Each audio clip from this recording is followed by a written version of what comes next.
Hey, guys, everybody, good afternoon. What's going on? It's Wednesday. It's another Wednesday afternoon. We're back on Wednesday this week. You never know what day you're going to catch us on anymore. It's day to day. We're day to day, aren't we all? Day to day. Speaking of day to day, Emmanuel Clase is having some issues with the Guardians right now. Is he officially on the IL, Ben, right now? No. Stephen Okay. Vogt just said that he's been dealing with some shoulder discomfort, and his status for today's game is up in the air. Okay, well, check soon. I'm sure he'll go on the IL retroactive to whatever day he pitched last. Anyway, welcome, guys. Welcome to the sports show with no name. We appreciate you being here. Welcome, everyone. Again, it's Wednesday. It's a nice, warm Wednesday, man. It feels really hot outside. It's only like 71, but it feels like summer today. It does. Pretty excited. Pretty excited about the show today. We have a really good show. We have a couple of guests. We have a couple of different guests for you. First, I'm going to talk to my buddy Andrew Buday of Card Block Breakers. We're going to talk trading cards and all things collectibles. He is really starting from the ground up. Just his own breaking business right now. He's going to do card breaks, which are really fun. I finally bought into my first card break a couple of weekends ago. It was a lot of fun, man. I'm gonna have to do one with Andrew when he gets going. But we'll have him on the show in just a minute. We'll bring him on, and then we'll have my buddy Rayshone Gullatt on to talk about the Cavs and their playoff run. They're up 1-0 on the Heat right now, 121-100. Boy, they looked really good, man. Donovan Mitchell, Darius Garland, and Ty Jerome combined for what, like 85 points or whatever? Yeah, Ty Jerome got robbed. Yeah, should he have been the sixth man? I'm going to ask Rayshone when he comes on. Do you think he should have been the sixth man of the year? Yeah. Yes. Ty Jerome was one of the only players in NBA history to be a finalist for sixth man of the year playing less than 20 minutes a game. Okay. I wonder if that's what it came down to, because I saw Peyton Pritchard had some like volume scoring numbers. Ty Jerome was better across the board, field goal percentage, everything. Yeah, so dude, Peyton Pritchard played 28.5 minutes a game. Malik Beasley played 24.5, and Ty Jerome played 19 and only had 2 less points than both of them. Yeah, 12.5 points a game versus Pritchard at 14.3. Okay. Well, all right. Well, hey, I don't want to delay anymore because we got to get Andrew out of here for lunch. Let's bring Andrew Buday in. Andrew Buday, my buddy Andrew. I played softball with you a couple of years ago. I used to work with you, man. Look at you with the classic shirt on. Yeah, I got a little free advertising. This interview is brought to you by the Classic Autograph. No, it's not. I'm kidding. Anyway, Andrew, what's going on, buddy? Hey, not much. Just trying to live a different day and try to make something work and explore some options. I hear that. Well, I just told everybody you're I don't know if we call it a business, if a venture. I'm not sure what we call it right now. But just tell us about what you're doing. Basically, Card Block Breakers is what? Tell us what you do. So basically what it is right now, just like Chad said, and just getting going, trying to get into the card breaks. I mean, it's a huge thing now. You see nonstop of it everywhere and whatnot, and TikTok and all that stuff. Used to love collecting them when I was a kid and just kind of trying to get back into it. A lot of product coming out, a lot of huge superstars with it, and just a lot of cool designs with them. And I was like, hey, they look sweet and might as well join. And it's slowly starting to take off. So, yeah. I guess the goal would be to one day to get an allotment from Topps or Panini or whatever and have them send you, product before. Because I don't know if you've ever, if you try to buy new product from Topps from the website, yeah, you can't do it unless you're a bot. I mean, it's just that stuff gets bought up immediately. It goes out to all the, I know certain breakers get allotments and stuff that, of that nature. It gets sent out. But there are people that buy up a couple hundred cases and then resell it. And you see it immediately go on eBay for like $200 over the original price. And something like that. Yeah. So that's what I like about you doing the breaks. I mean, I think that helps keep the costs down. I bought into my first break a couple of weeks ago, and it was a lot of fun, man. I mean, I spent like 5.5 hours in the lobby off and on, just kind of waiting for the break to fill up or whatever. So that, that could have been a little more. I guess that was pretty time consuming, but it was a fun lobby. Like everyone was really positive. A lot of jokes going around. It was a good time, man. I just want to ask you, so for people like me that don't really know what card block breaking is, can you explain to people what that is? Yeah. So basically it's people that are selling, say, boxes of Panini product football, and they're selling each team individually. So you can buy Commanders at $100 to $300 a pop. You can spend $20 to $40 on the Browns Titans. It really just depends on how much the product is, how much of that said popular player is out in that product. It really just depends on what it is. So like the one that I just recently did. I got a really high-end CJ Stroud one. Was a 1/1 rookie card. I paid $60 for just the Titans itself, and that singular card sold for $2,100. So you can get, obviously it's all luck, and you're not always going to get something like that. You may go through 10 to 20 different card breaks, and you may just get base cards. You may get lucky enough to get a 1/1 or Jaden Daniels, which is really popular product right now. So it really just depends. Going from like the card aspects, very hard to find cards right now. Like you said, Chad. Yeah, it is. A lot of these breakers have been doing a while are buying cases and cases.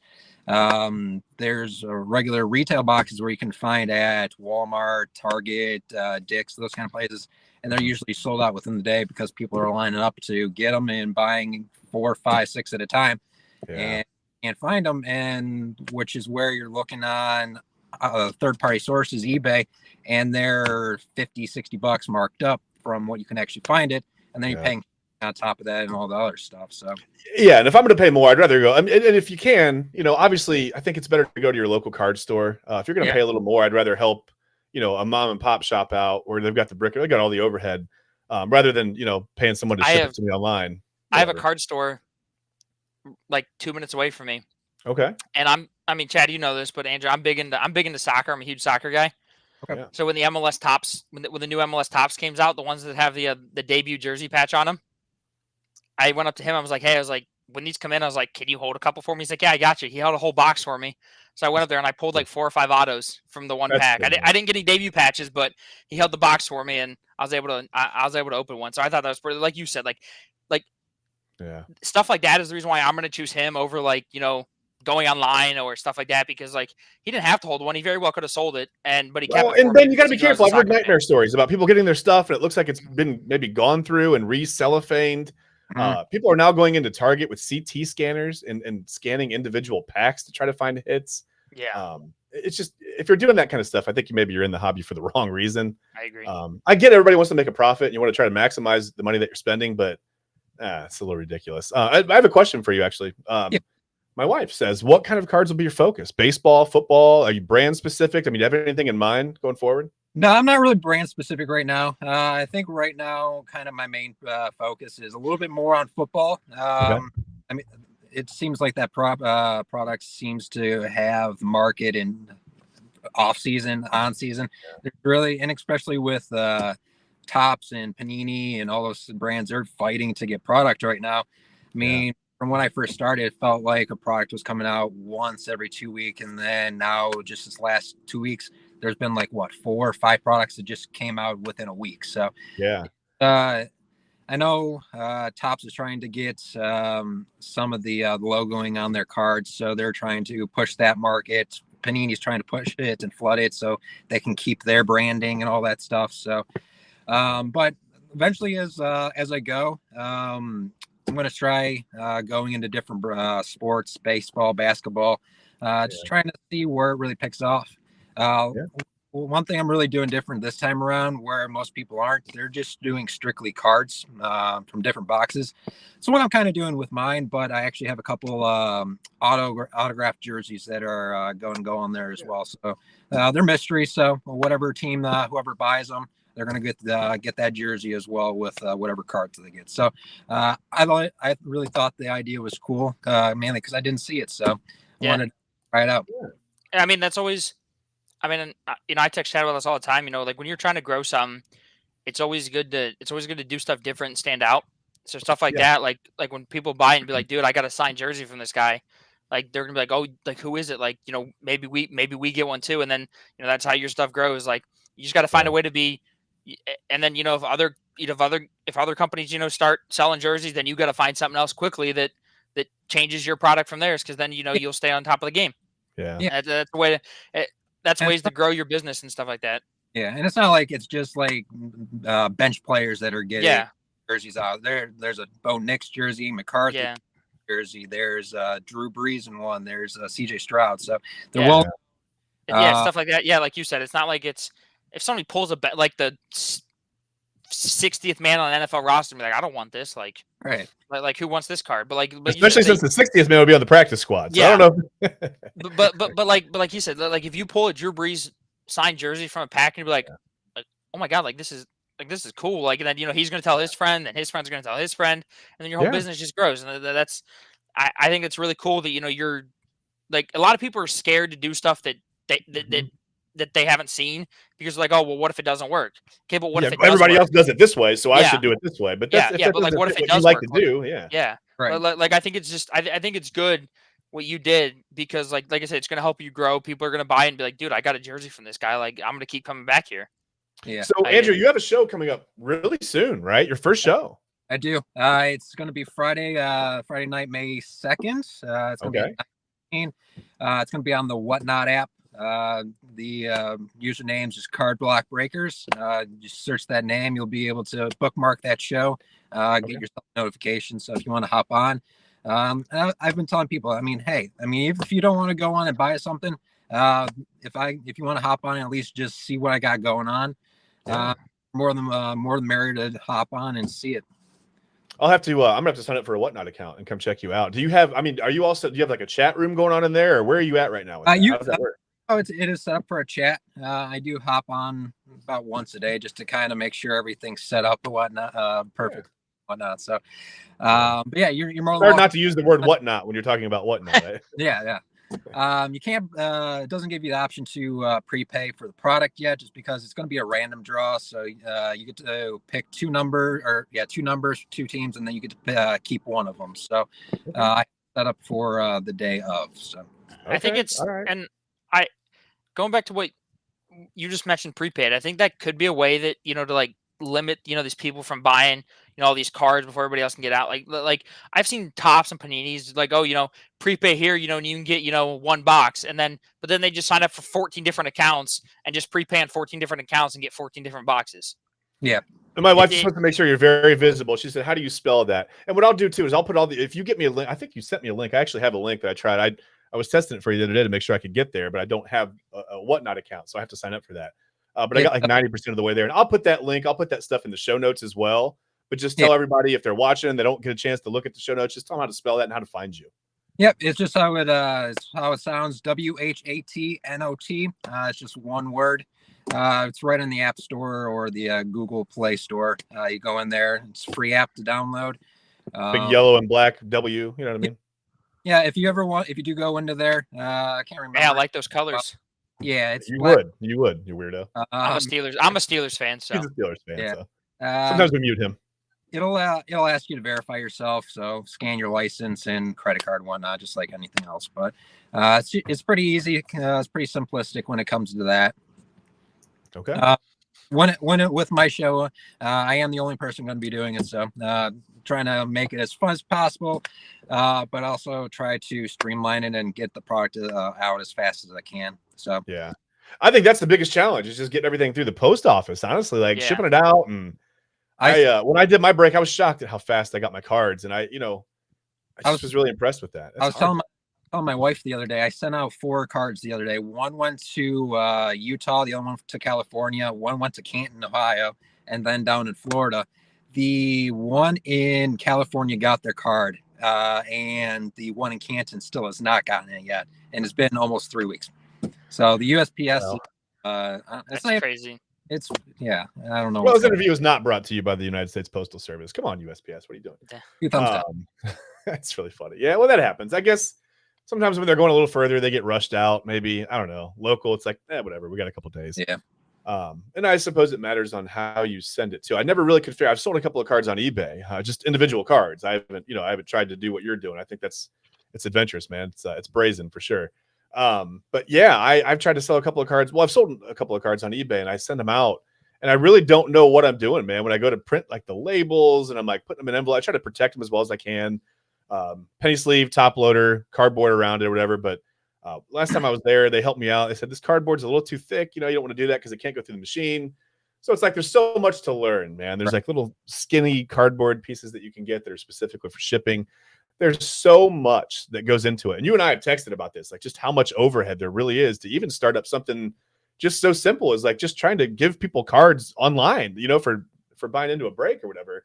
Yeah, but There's so much that goes into it. So many supplies. yeah, I mean, between bubble mailers and labels and sleeve, top loader, I mean, there's so much. I mean, all said and done, I mean, I'm probably over $1,000 just in cards and supplies just in itself. So, I mean, Right. it's a lot. I did buy this cool label printer off of TikTok the other day. It's a laser thing. So it's my wife tried using one the other day and it worked perfectly. So I was like, well, that'll definitely help. I don't have to find a printer and everything. So it's kind of, and it's All about right. probably about yay big. So it doesn't take up a whole lot of room. Nice. I've seen all kinds of stuff. Scanners, you can put cards in. They'll automatically list them on eBay for you. Just throw the card through, and it scans it in both sides, and it creates a listing for you right away. It's a pretty expensive thing. I don't think I'm quite there on my eBay selling prowess to need that. But yeah, there's all kinds of tools that can help you, I guess, go a little faster or be a little more proficient or whatever. Or a little more efficient, I guess. But yeah, there's just so much going to it. So yeah, if you get a chance, please check Andrew out on Whatnot, man. Card Block Breakers on the Whatnot app. I'm gonna look into it. I'll probably be there May 2nd. You said right? Friday, May 2nd, May 3rd. I also have a group on Facebook too, so you're more than welcome to type in the same thing. Card Block Breakers. Send an invite. I'll get you into that app or I'll get you out of the group and try to get that group going. So I want to ask you this. Real quick, if you do have any questions, just go to our Facebook page, the Sports Show with No Name. You can go right to Facebook and just search the Sports Show with No Name. We'll come right up. And I'll have a post later on today. I don't know exactly what time I'll get that up because life and logistics happen. But yeah, I'll get that up later today, surely before the show, and you can have all that information as well. I'm sorry, Ben. Go ahead. I just wanted to ask, like when it comes to, like, the whole card business, like obviously, like when people sell cards, obviously there's scammers and stuff like that. Like, is scamming big in card blocking yet, or card block breaking yet, or not really? On the Whatnot aspect, TikTok, I haven't really seen too much issue. eBay has been a huge thing coming up where that's what I figured. Not getting their cards, period, not getting the cards actually bought. There's people putting like sleeves over the top of the card, so it looks like they're getting that card, and you peel it off, and it's a completely different card. Oh man, a huge thing. You got to definitely watch for ratings. For who you're buying from, what the reception, what they're doing, but be careful with new sellers. I mean, I'm a new seller. Be careful with me if you see me out there. But I have 2 good ratings from both of my sales, so I got 2 5 stars. I just wanted to just like clarify, with a lot of people, because that's the biggest thing I look at, even on like Amazon and stuff like that. Like I'm not gonna buy something that looks real from a guy that has one review and it's a 5-star review and it sounds like it's like $7,000 card or something. Right. Like seems a little odd. It's just like it's kind of like I tell everybody, like if you're gonna get into something new, like make sure you do a lot of research and make sure it's not from people that are scammers, and make sure you know what you're doing. And the single most I would say the single most counterfeited card is that I think it's the 86 Fleer, 87 Fleer Jordan. I'm not sure what year it is, like literally the most counterfeited card. Yeah. And there are certain ways to tell, some guys are really, really good. They can look at a card 3 seconds. They know if it's counterfeit or fake or real or whatever.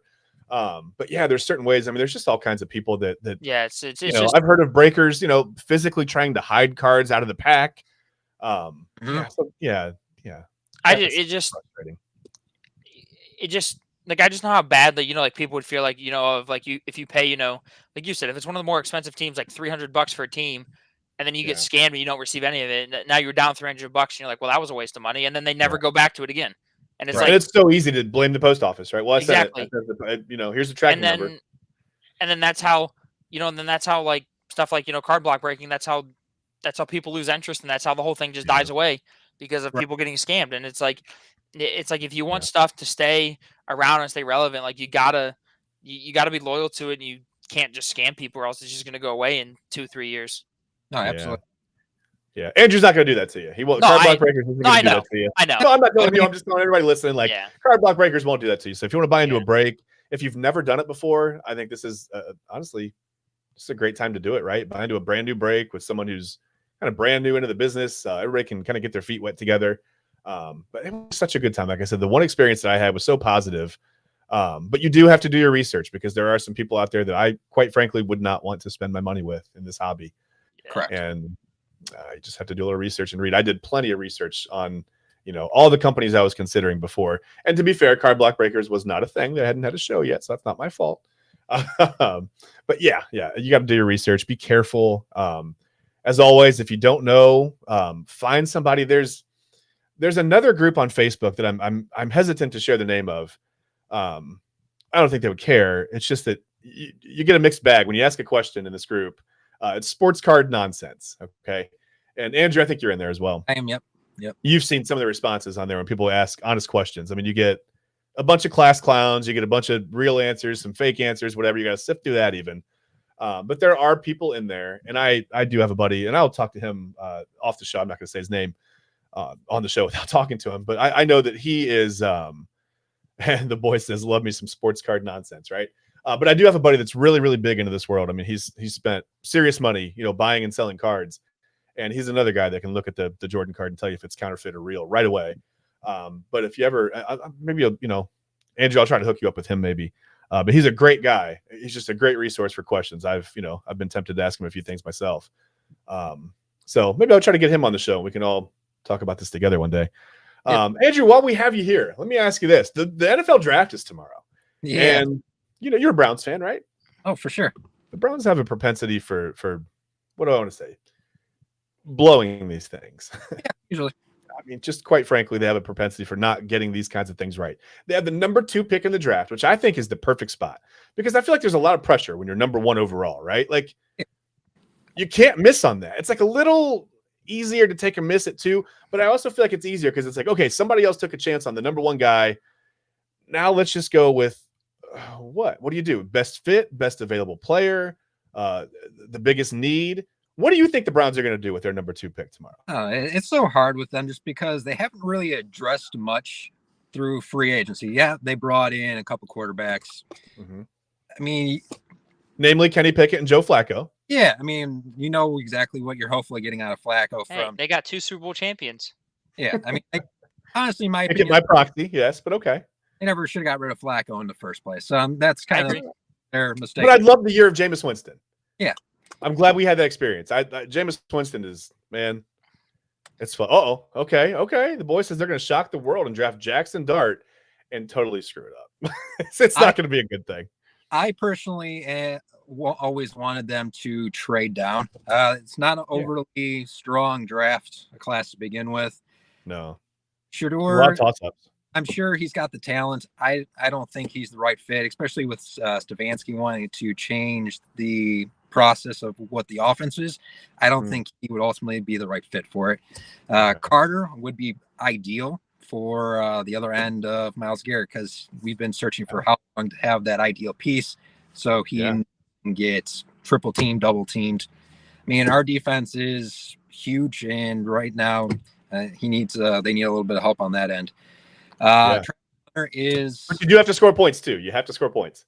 Yeah, I mean, Travis Hunter is another Shohei Ohtani unique unicorn. I mean, he's obviously an NFL club's going to be wanting him to focus more on one side than the other. Yeah, and I feel like he would give the Browns I've said this on the show. I feel like he would give the Browns a little bit of an identity issue, and I think that's not what Cleveland needs right now. I think they have to go in a very pointed direction. Right. And like I told Chad, I said like if he really wants to play both sides of the ball, if I was an NFL team, I'd try to tell him, okay, you can play both sides of the ball, but you're not playing 60 snaps on each side of the ball. I'll give you 20 on offense, and I'll give you maybe 25, 30, maybe 35 on defense, but you're not playing 60 on each side like you did in college. Yeah, right. I mean, at 185 pounds, I don't think he can do that. Yeah. And like that would be my ultimatum, Travis Hunter's. If you want to play both sides of the ball, you're getting 20 on one side, or whatever side you want to play more, you can play more. The other side, you're getting 20. Do you think there's any truth to the statement that he made that if a team doesn't let him play both ways, he's going to quit football? No. He loves or is that just too like much. A young man's kind of like bravado talking like He's just trying to get to the team he wants to go to. I'm sure there's a team that's going to let him play both sides of the football. And he's where do you think he wants to go? That's a great question. Where do you think he would rather go? I feel like very Deion Sanders response. It definitely is. For sure. It definitely is. For sure. Well, I mean, he originally shocked us all by going to Jackson State, if you remember. He was a 5-star recruit. Yeah. And he committed to Jackson State back in the day. So I'm not surprised that he's doing things a little bit his own way right now. That's cool. Whatever. Do things your own way. It doesn't matter. Here, the boy says Travis Hunter will be best utilized as a full-time defensive back and like 10 to 15 plays is wider, kind of like Percy Harvin. Yeah, I get that. Yeah. You put him in packages, and he's not a guy who, I don't know. He's not like, we talked about it on the show. He's not like a straight line speed guy. He's not going to run past the defense, right? But in space, he's a nightmare to stay with. He won the Blitnikoff. Yeah. If I'm not mistaken, he won the Blitnikoff, and he wasn't like top 10 in any single like receiving stat on the offensive side of the football. Yeah. Like you said, he's better at defensive backs. So like I agree with the boys. Like I think he should be utilized as a defensive back, but like he was not great. Like obviously he was good as a receiver, but he wasn't. He was outside the top 10 like almost every single category as a receiver. That's true. Listen, and someone said this morning. I was listening to the radio this morning, and I thought this was a good point. Someone said that we might not even know much about Travis Hunter if it wasn't for Deion and Shedeur Sanders. Yep. And I mean, do you think that's true? I do. Because how many coaches would let him play as many snaps? Like if he would have stayed at Florida State, is Florida State's coach going to let him play 60 snaps on both sides of the ball? Likely not. Likely not. And I think that was a good point. At first I was like, oh, come on, but then I was like, well, wait, now that he's got, I mean, that sunk in for a minute that he's got a point. He might be right. Yeah. But the boys thinks he shouldn't go to the Browns. That type of play won't work in December in the AFC North. Speed dies when the weather drops below 32. I'd probably agree. I agree with that. That's why I think maybe they look in the second round at a guy like Cam Scatterboo. Like Genty's not going to be there. He's not going to last the first round. You don't take Ashton Genty at 2. I don't think you take a running back at 2. I don't know if they trade back. Andrew, you mentioned trading back. If they trade back, I feel like the pick's going to be Mason Graham. I think they'll stay in that top 10 to 14 range, and I think you can get Mason Graham there. I think he's a solid player. He might be the safest pick in the draft. Not the highest ceiling, but he might be the safest pick. Mason Graham would be a good option if you trade back. Offensive line, I mean, that's a huge need for what they need. Is there a guy without questions, though? There's no like one offensive lineman that's like, okay, yes, we plug him in at left tackle and he plays there for 15 years. 15 years is a long time for a left tackle, but it's like a lot of the offensive linemen have questions, like where will they play in the NFL? But it's just like everyone else. You hope that they last. I mean, same thing with Shooter. You hope that you're gonna get something out of them. Same thing with Travis Hunter. You're hoping that you can be a two-way player, be successful on either end. And that's the one thing with draft. You're drafting all these players high to get high production out of them. But going back to the Browns' point of view, how many times have we drafted in the top 10 to have nothing but disappointments? And traded back up specifically to get quarterbacks in Johnny Manziel and Brandon Weeden that did not work out. Correct. I think you use all that draft capital. And I know it doesn't seem like, well, it's a second and third round pick next year, whatever, but that stuff adds up over time, especially when you miss. I think going back to it's just like that quarterback from Louisville, Schuff.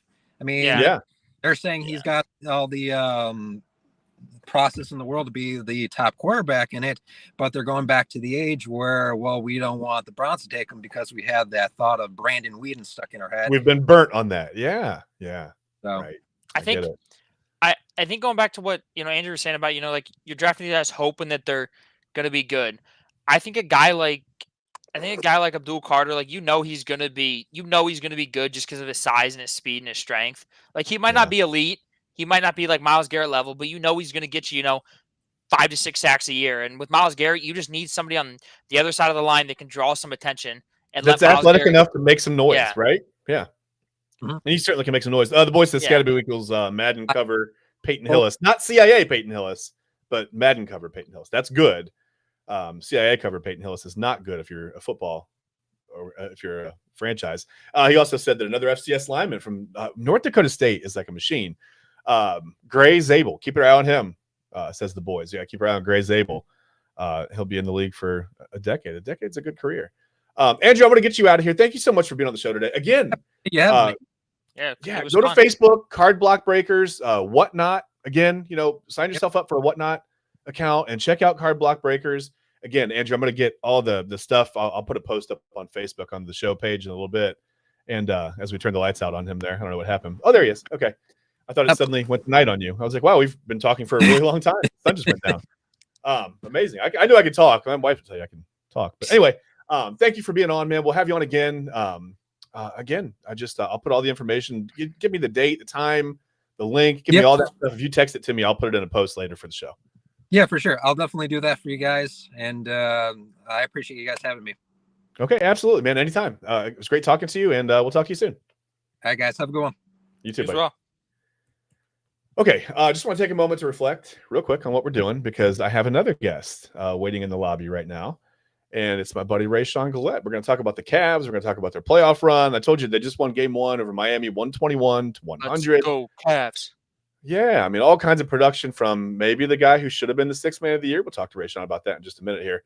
Let me get him in. If I can click on things that work on my computer, that would be fantastic. Let's get him in here. Hey, there's my man. Ray, what's going on, man? Hey, what's going on, my guy? How you doing? I'm just excited your audio works, man. Bringing you in on the fly like that always makes me nervous. You never know, right? You never really know know. with technology nowadays. Hey, listen, Ben will tell you we've had all kinds of technical difficulties. I was just telling Andrew, our first guest before the show, I added a webcam a few months ago with no microphone, and it somehow blocked all my audio sources. I couldn't use. Wow, what the heck, man? I remember that. Yeah, it was. I don't know. I have no idea. And the boys, I think, talking about. Oh wait, hold on. I'm sorry, I missed a comment. Another quarterback, Cam. Looks like. Hold on, Cam Miller. From, North Dakota State. I think he could catch on somebody. You never know. Two-time national champ, the boy says, averages 4 interceptions a year. That's pretty strong. It's always good when you don't throw it to the other team, right? Yeah, no, that's very solid right there. Yeah. Right. It's kind of crazy to think that the draft is tomorrow. It came by so fast to me. I know. Dude, I thought we had like another. We're going to get into the Cavs, right? But I got to ask you while you're on, man. We just talked about it with Andrew, our previous guest. The Browns have a history of messing these things up, man. And of course, it doesn't even seem like you could mess it up this many times, but they're really good at it. Yeah. And please, can't ask me about that. Yeah, well, yeah, Ben doesn't know about. He's a Steelers fan, so he has no idea what messing the draft up means. Why do you have me on this call with the Steelers? I know. I'm sorry, but I think like if your windows don't touch, I think you'll be okay. Like you're not going to catch anything from me. Hey, I'm Cleveland everything else though. I'm a Cavs fan. I'm a Guardians fan. So. Okay, well, he's not a front runner if he's Cleveland everything else. But anyway, we know that for sure. So let me ask you before we get into the Cavs, because they're doing things. Before we get into the Browns, who sometimes try to do things, what do you think they're going to do with that number 2 pick? I mean, do you have a player in mind? Do they trade it back? What do you think? That's a very good question, man. Because you know what I've noticed yearly with the Browns when it comes to the draft, because I keep up on the mock draft and I watch it, and it's just always someone different. They're never like sticking to one player or maybe even two. It's just one week it's Carter, then the next week it could be Cam, then they're looking back at Shador. So like I just hate the inconsistency. Like think of who you're gonna go with and stick with it. But personally, man, for me, it's truly between Shador or Travis, and I'm truthfully I'm leaning towards Shador. I mean, at the end of the day, someone asked me, and they were like, why do you want Shador? And they were like, you want Shador because it's so-and-so's kid? And I'm like, yeah. What I mean? Like, not only is it his kid, but he's been molding him since he's been in his diapers about the league and what to expect and how to get through things and things of that nature. So it's like, I would definitely kind of want someone who like has been molded for these moments, And then at this point, we kind of just desperately need, we desperately, in my opinion, need a lot. But specifically, we need a quarterback. Haslam just came out about maybe close to a month ago and just admitted, hey, it was a hit or miss with Deshaun. And most people that were a fan of Deshaun, I don't think you could have told anyone, hey, you're gonna sign him, trade for him, blah blah, and he's gonna screw this up or he's not gonna come back and blase blase. I think no fan would have ever saw what the unfortunate things that has happened to Deshaun. So it's been bad. And kind of going back to what you said, about, his dad's Deion Sanders, right? It's kind of, you look at all these like professional athletes that are successful that grew up in locker rooms and grew up around locker rooms in multiple different sports. It's like they know what it takes to be successful. Like, Deion's one of the greatest cornerbacks ever. Yeah, his son doesn't play corner, but he's going to have that same work ethic that his dad had. He's going to have, obviously he's going to have some of his dad's athletic ability. Mm-hmm. And it's like, it's just these guys that grew up with professional athletes as fathers, if they really want it, they've got all the tools they need to be absolutely as successful as they want. in whatever sport they choose. Like you look at like Chad, let's talk about baseball. You look at Bo Bichette, right? Yeah. Dad was in the MLB for years. Yeah. Look at Vladimir Well, Guerrero and the Jr. example I was going to use is the prime example, Ken Griffey Jr., right? Exactly. Like, Yeah, exactly. he grew up in dugouts, and it's Yeah. obviously that I think that like psychological advantage of knowing what to expect is huge, right? And I think, and I mean, like, we're all a little obviously, afraid of the unknown. you know, like, I don't know if I don't think Shador was live when Deion was playing. Probably not. But it should. But like, just like I said, it's like He's not Brandon Whedon. He's not 30 years old, man. No, but Yeah. but it's just like, you know, he with Shador coaching or with Deion coaching Shador, you know, he's got that work ethic. It's like, okay, you know, like Deion was in the NFL. He's a Hall of Famer. He knows what it takes to get there, and you know he's instilling this kind of work ethic into Shador. And that's why people say things about Shador Sanders that I'm confused about. Like he's cocky, he's brash. Okay, maybe. But don't you kind of want confidence from the quarterback position? Exactly. And then they'll say things like he's lazy. How is he lazy? How do you think you could grow up in a household with Deion Sanders and play Division I football at a high level and be lazy? I don't understand how you think that. No such thing, man. No, I don't get it. But again though, like I think that's why you can't go wrong. Kind of like Rayshone said, if you draft Travis Hunter, because Travis Hunter is not Deion Sanders' kid, right? Clearly, he's a freak athlete. Dude's got some insane talent athletically, but he was coached by Deion Sanders for 4 years in college. He's going to have that same exact work ethic that was instilled in Shador. He's going to get that same exact one because Deion even said he treats Travis Hunter like a son. Like Travis Hunter was over at his house every day, having dinner, hanging out, working out, and when he's working out personally with Deion Sanders, like, you know, he's going to have Deion's ability at defensive back. The question is, and by all reports, great kid, great work ethic. I mean, just great attitude. Not a guy you have to worry about adding to your franchise if you're not the Browns. And I think again, I just worry that he creates like an identity issue on what is he, what does he do, where we put him. No, I agree. And the Browns aren't good at that, right? No, like I agree, but I'm Cardinals just saying haven't been good at that with Isaiah Simmons. It's been a nightmare with him too. So I don't know. I'm just saying, like Rayshone said, like look who his dad is, right? He's one of the best athletes of all time, playing baseball and football, like, and he was good at both. Now listen, are the foot issues with Deion hereditary? Is that a thing? Hey, who knows? You gotta worry about that. But as long as he doesn't play until he's 50, I think Shador's gonna be okay. Well, I actually got a question for the both of you, right quick, if you don't mind. I don't mind. So I may not answer you, but I don't mind you asking. I got you. So I was talking to a friend about this earlier, and he has a bit of concern for Travis Hunter. And he made a pretty interesting point. He said his concern with Travis Hunter is, what can you do without Shador? You know, like when you're not playing with, you know, the quarterback who kind of knows you like the back of your hand, how are you without him? That's his concern with Travis Hunter. And I thought it was a very interesting point because we've seen that before. Yeah. Right? And that with receivers, that's just like they're not with their favorite quarterback. It's a totally different story. Yep. You know, so I'm curious to know. And the other way around, a quarterback without his receivers, a little bit I'll lost. give you either way, I'll give you a prime example of that. Before Antonio Brown played example. That's the Coach Sanders joke, isn't it? No. Okay, sorry. But before Antonio Brown played with Tom Brady, when he was on Pittsburgh, he had never caught another touchdown pass from any other quarterback besides Big Ben. Yeah. Okay. And so it's kind of like you said. Like, I think if Shador Sanders in the NFL wants to play both sides of the ball, Travis Hunter. Is he doing it too now? No. If Hunter wants to play both sides of the ball without Shador Sanders, I think offensively you have to figure out what routes he's elite at running, and what is he elite from the slot? Is he elite on the outside? Like, you got to figure out where he's good at. I think he projects as more of a slot guy because, like I said, I don't think he's going to take the top off of defense and run past anybody. Okay, I think he's trying to put him in short little space. It's a nightmare. And I feel like that's what teams would have to utilize with him is like utilize his strengths on offense. Yeah, he might not be elite. If you're taking him for an offensive player, right? Do you draft a slot receiver at number 2? That's a great question. But I think, like I said though, I think he's better or like the boy said, I think he's a defensive back, right? Yeah. But offensively, you want to figure out what he's elite at. Like, what is he elite at offensively? Is that slot receiver, which it probably is because of his height and his weight, and of his speed. And if he's got straight line speed, you know, like that 4.4 speed, like heck, you know, if you get that single high safety and you can isolate him on this side of the field and have Travis Hunter run a go ball down the middle, I mean, dude's gonna be wide open. Brown, Julio Jones type of guy, but those guys are 6'3", you know what I mean? Yeah, but you're gonna have a linebacker on him in the slot more than likely if you get the right coverage. And you have him run right by the linebacker. See you later, touchdown. Oh yeah. Like you just got to find out. I think for him to be successful on the offensive side of the, I think defensively he'll be successful no matter what. I think he's good. I think he's a really good defensive back. But He's got offensively, excellent ball skills defensively. I mean, exactly.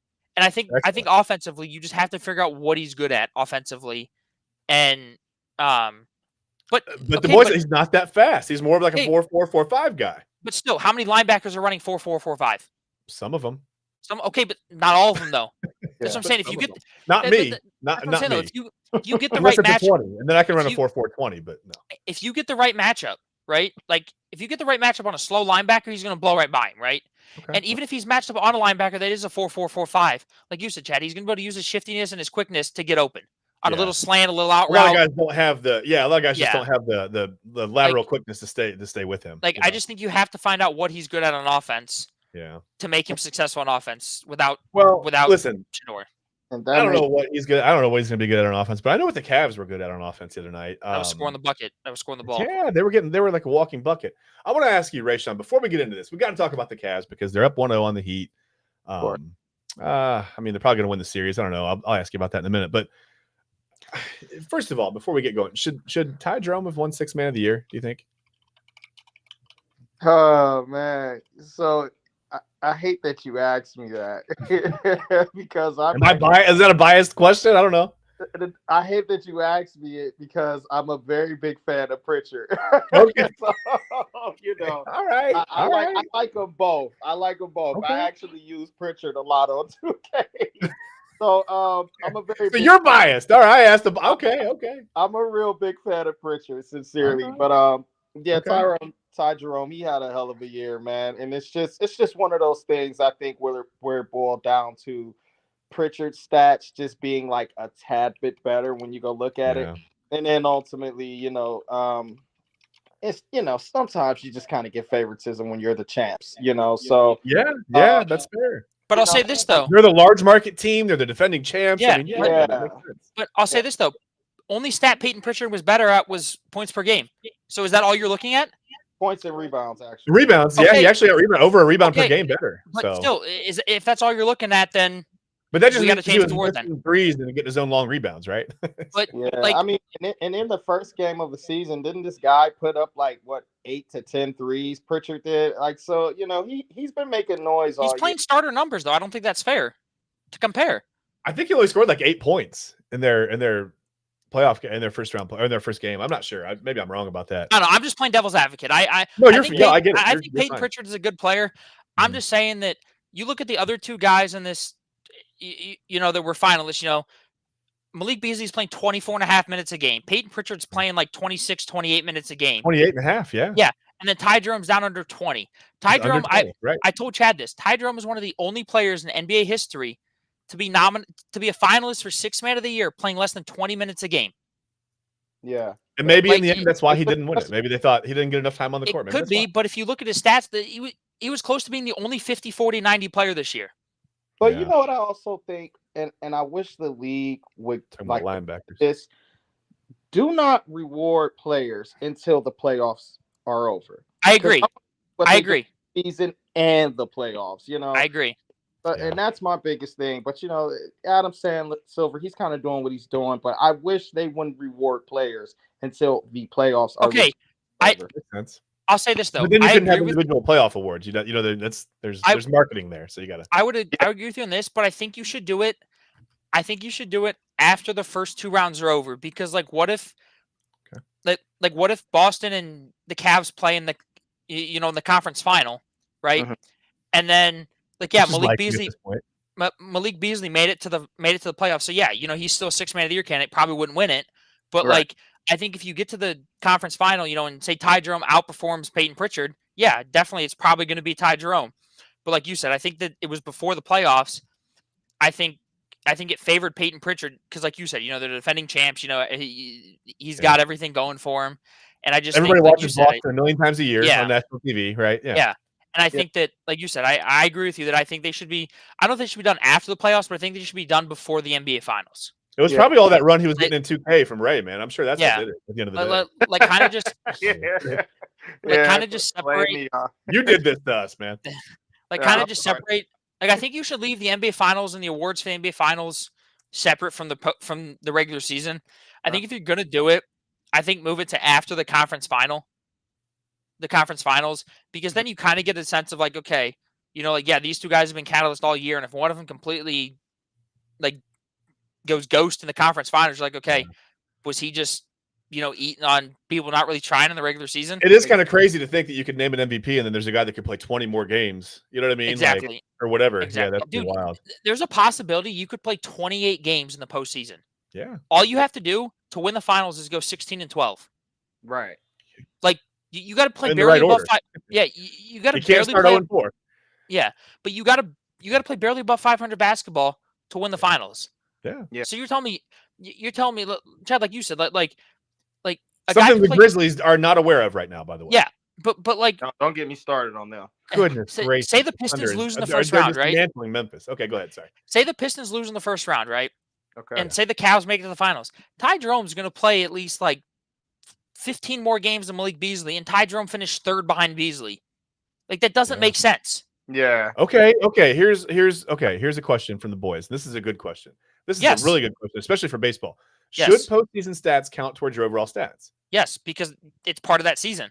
They're under a tighter microscope, right? Like the lights are brighter. Like I have no idea why postseason home runs don't count toward home run total in baseball.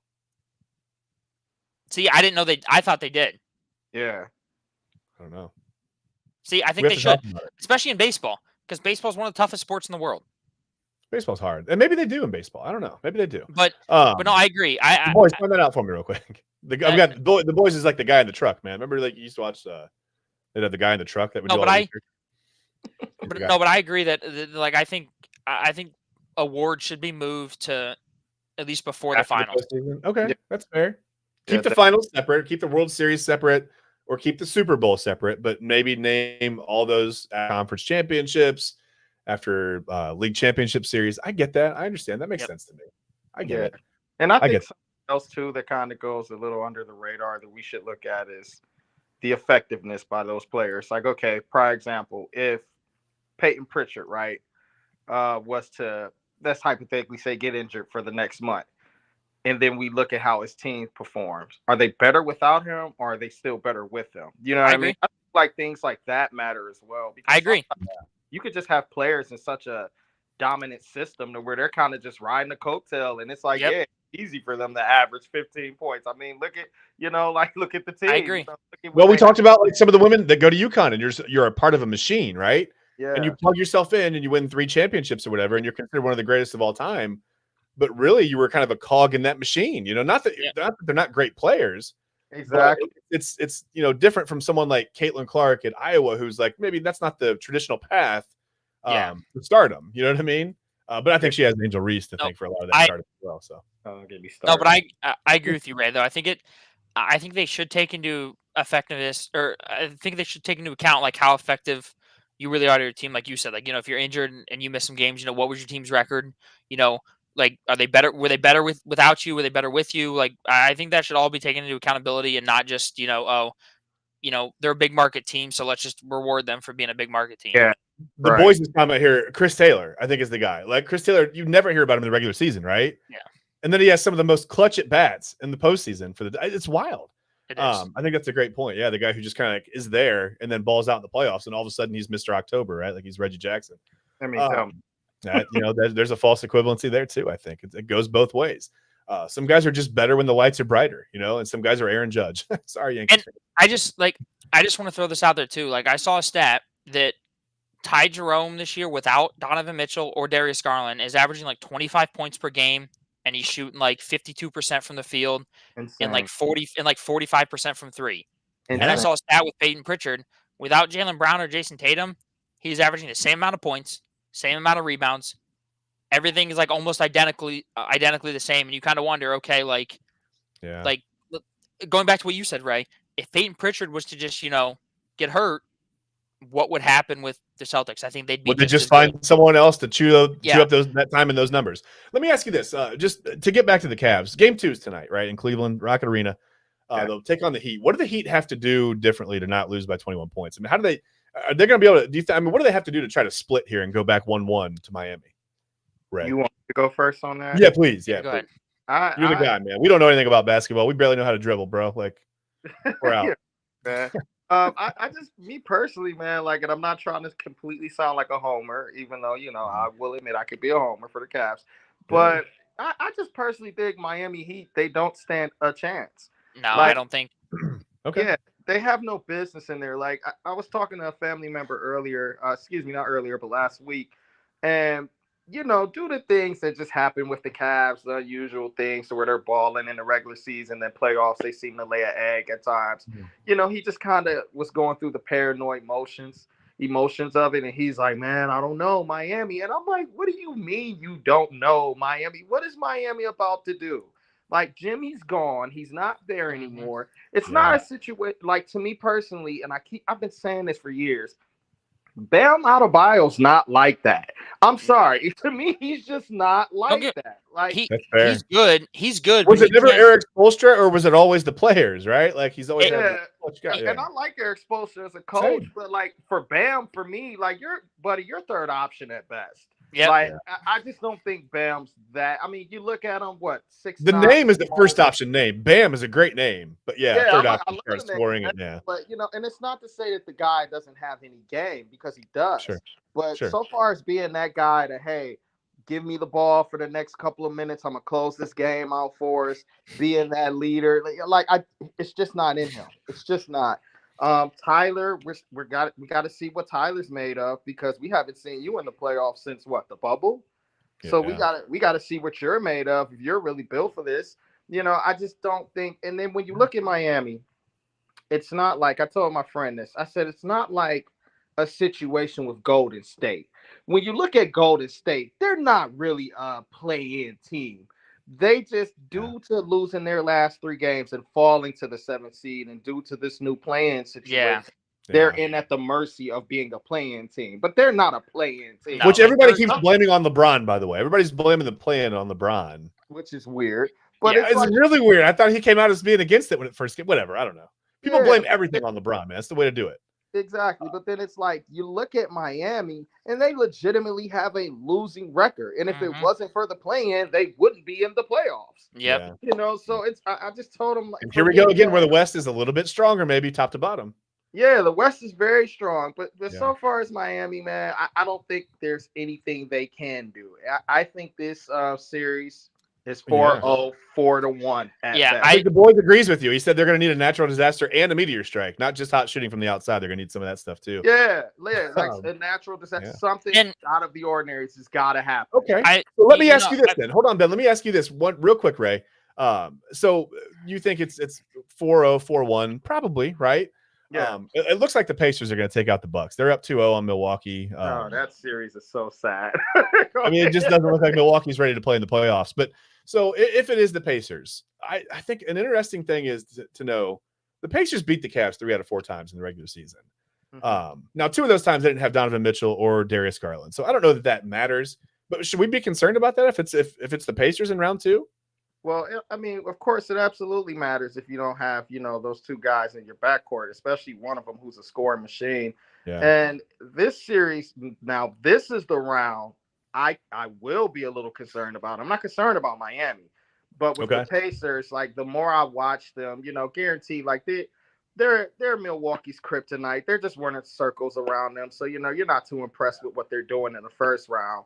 But even just looking at the team, just with the depth that they have, the length, the ability of guys who can stretch out the floor and shoot, like, we're kind of like really neck and neck talent-wise with them. And I think it's just going to be a hell of a fight between the 2 teams. And I think that series goes 7. And I'm hoping for the Cavs. But being truthful, as an NBA fan, I think it could go either way. Oh, man, another second round knockout I think would be tough for Cavs fans to watch, especially to a team like the Pacers who – And I guess if it kind of has come out of nowhere, not come out of nowhere, but they're not like the Knicks or like the Celtics, or a team that you think is like physical enough to really push the Cavs around and do some things.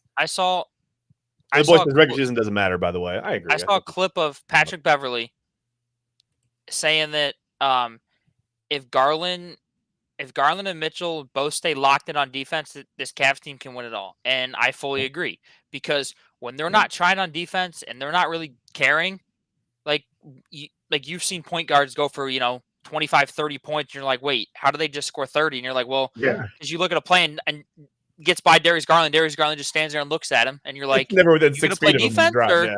You're right. Yeah. like, and I just think, and I agree. Like I told But people that this intensity changes in the playoffs. And I think that's how they started the season. If you remember, they started on that winning streak. They were playing really, really intense defense. They were. And then I think it was like, okay, we know what we can do now. Let's maybe chill on that because we can't do this for 82 and then go play however many more playoff games. But I will say, game 1, when Donovan Mitchell was down low banging bodies with Bam Adebayo and gets that loose ball and dives on the floor and Bam Adebayo lands on top of him and he hops up and starts yelling. Like, if you got your 2 best guards diving on the floor for a basketball in the postseason, that's what you want to see. That's what you need from these 2 guys. Yeah. Like, and by the way, no, I have not heard of a more scrutinized athlete than LeBron James. No. If they're doing that, like your whole team is like, it's the whole thing is like you follow the leader, right?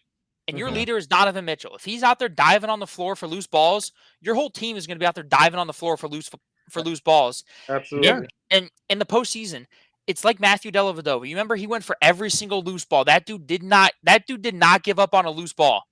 Yeah. And if you're doing that, if you can steal 1 or 2 extra possessions, that matters in the long run. Like that matters in the fourth quarter. Sure does. When you could steal 2 possessions and hit 2 quick threes and be up 6. You go to the fourth quarter and you could be up 6 with less than a minute left, and you look back on the game, you're like, okay, those 2 possessions changed this game. Yeah, absolutely. Yeah. And if those and I've talked about it all year. Guys like Max Strus has done it all year. Sam Merrill's done it all year. And like one thing I will say is guys like George Niang and Karis LeVert were known for being scrappy. And I think they instilled that into this whole team. Because, like, before this year, I'd never really seen Mitchell or Garland diving on the floor, especially Garland this year after breaking his jaw last year. Yeah. Dude's out there getting hit in the face. He's diving on the floor. He's jumping into the crowd. And it's like the boy said, this guy, it's he's got that reinforcement there now. He knows he can put his jaw places he couldn't go before.